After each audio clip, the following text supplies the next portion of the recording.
খালি আওয়াজটা শুনুন, যতটা মুচমুচে হয়েছে ততটাই সফট হয়েছে। মুচমুচে আর ভেতরটা দেখুন, এই যে চাপ দিচ্ছি দেখুন সফট, এই যে ভেঙে গেল। আর একদম দেখুন জালিদার। নমস্কার বন্ধুরা, সুপ্রিয়া কিচেন আবারও আপনাদের সবাইকে স্বাগত জানাই আরো একটা রেসিপিতে। আপনাদের অনুরোধে আজকে আমি তালের বড়া রেসিপি বানাবো। তবে তালের বড়ার ওপরটা হবে একদম মুচমুচে আর ভেতরটা হবে যেমন সফট তেমন জালিদার। একদম সঠিক মাপ আর সঠিক উপকরণ দিয়ে তালের বড়াটা বানাবো। তো প্লিজ বন্ধুরা, আপনারা ভিডিওটা না কেটে প্রথমের থেকে শেষ পর্যন্ত দেখবেন, আশা করছি আপনাদের ভালো লাগবে। আর যে সকল বন্ধুরা ইউটিউব চ্যানেলে নতুন, প্লিজ বন্ধুরা চ্যানেলটিকে সাবস্ক্রাইব করবেন। আর ফেসবুক পেজ থেকে দেখলে পেজটিকে ফলো করে পাশে থাকবেন। প্রথমে আগে তালটা ছেড়ে তালের কাঁধ বের করে নেবো। আপনারা তো সকলেই তালের কাঁধ বের করতে জানেন, সেই জন্য নতুন করে আমি আপনাদের দেখাচ্ছি না, সরাসরি রেসিপিতেই চলে যাব। তাল ছেড়ে কাঁধ বের করে ছেঁকে নিয়েছি। এর মধ্যে আমি আতপ চালের গুঁড়ো নিয়ে নেবো 2 বাটি।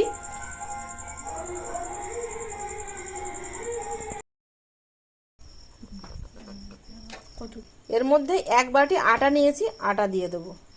এইভাবে বানালে কিন্তু দেখবেন যেরকম মুচমুচে হবে সেরকম কিন্তু ভেতরে জালিদার হবে আর সফট হবে।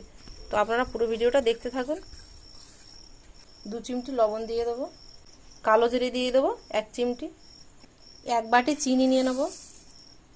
আর এখানে 1 বাটি নারকেল কুড়ে নিয়েছি, এই নারকেল কোড়া দিয়ে দেবো। এবার সব কিছু দিয়ে মাখিয়ে নেব। সব কিছু উপকরণ একটা বাটি মাপ করেই নিয়েছি।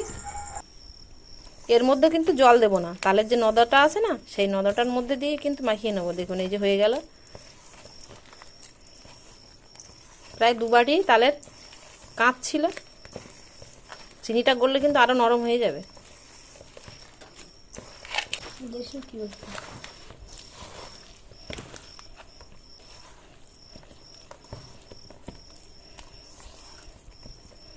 সবকিছু উপকরণ দিয়ে খুব ভালো করে মিশিয়ে নিয়েছি। এবার এটাকে চাপা দিয়ে রেখে দেবো 10 মিনিট। তাহলে যে চিনিটা দিয়েছি না, চিনিটা কিন্তু এরকম দেখুন আস্তে আস্তে আছে গলে যাবে।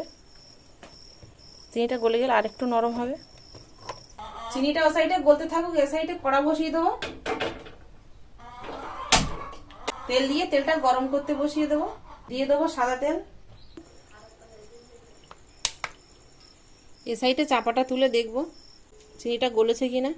চিনিটা দেখুন গলে কিন্তু আগের থেকে দেখুন অনেকটা এরকম জল হয়ে গেছে আর নরম হয়ে গেছে। দেখুন বড়া বানানোর জন্য একদম পারফেক্ট ডো তৈরি হয়েছে। একেবারে খুব নরম না, আবার একেবারে খুব শক্ত না। দেখুন এই যে কাটলে কিন্তু এরকমই গোল হয়ে পড়বে।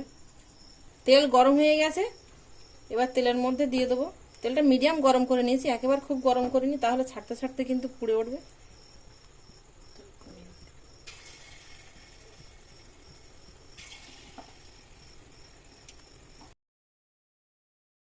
আর ছাড়ার সময় কিন্তু গ্যাসের ফ্লেমটা তেলটা গরম করে নিয়ে তারপরে লোতে রেখে দেবো। উপর অনেকটা তেল আছে মাঝখানটায়, এর উপরে উপরেও দিয়ে দেবো, অসুবিধা হবে না।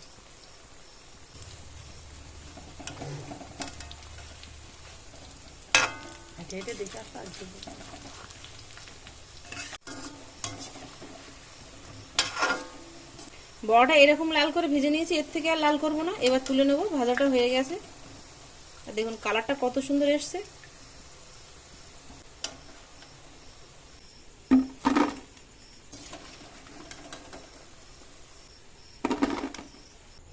বাকিগুলো ঠিক একইভাবে দিয়ে ভেজে নেব। বড়া ছাড়তে ছাড়তে যদি হাতে খুব লেগে যায় তাহলে কিন্তু হাতটা ধুয়ে আবার একটু জল হাত করে নিতে পারেন, তাহলে কি টপ করে এরকম ছাড়া যায় আর বেশ গোল শেপ দেওয়া যায়। বড়াগুলো সব ভেজে নিয়েছি, দেখুন কতটা হয়েছে, আর আপনাদের দেখাচ্ছে দেখুন কতটা মুচমুচে হয়েছে। খালি আওয়াজটা শুনুন, যতটা মুচমুচে হয়েছে ততটাই সফট হয়েছে। মানে ওপরটা খুব মুচমুচে, আপনাদের দেখিয়ে দিচ্ছি দেখুন ওপরটা এরকম মুচমুচে আর ভেতরটা দেখুন এই যে চাপ দিচ্ছি দেখুন সফট, এই যে ভেঙে গেল। আর একদম দেখুন জালিদার ভেতরটা। আপনারা দেখে অবশ্যই বুঝতে পারছেন দেখুন কতটা জালিদার হয়েছে। আর এরকমই কিন্তু ঠান্ডা হলেও সফট থাকবে। এমনি ঠান্ডা হয়ে গেছে দেখুন, এই যে হাত দিয়ে প্লেন চাপ দিচ্ছি ভেঙে গেল। বড়াগুলো সব ভেজে নিয়েছি, আপনারা দেখতেই তো পেলেন যে বড়াগুলো কতটা মুচমুচে হয়েছে ওপরটা, আর ভেতরটা সফট। আর অনেকদিন আপনারা 2-3 দিন কিন্তু রেখেও এইভাবে খেতে পারবেন, ওরকমই সফট থাকবে। আমি যেভাবে বানালাম আপনারা একবার বানিয়ে খেতে পারেন, আশা করছি আপনাদের ভালো লাগবে। আর ভালো লাগলে প্লিজ বন্ধুরা আপনারা আপনাদের বন্ধুদের কাছে প্রচুর প্রচুর শেয়ার করবেন, লাইক করবেন ও অবশ্যই করে কমেন্টে জানাবেন। এতক্ষণ আমার সঙ্গে থাকার জন্য আপনাদের অনেক অনেক ধন্যবাদ। আবার দেখা হচ্ছে আপনাদের সাথে পরের নতুন কোনো রেসিপিতে। ততক্ষণ আপনারা সবাই ভালো থাকবেন আর সুস্থ থাকবেন।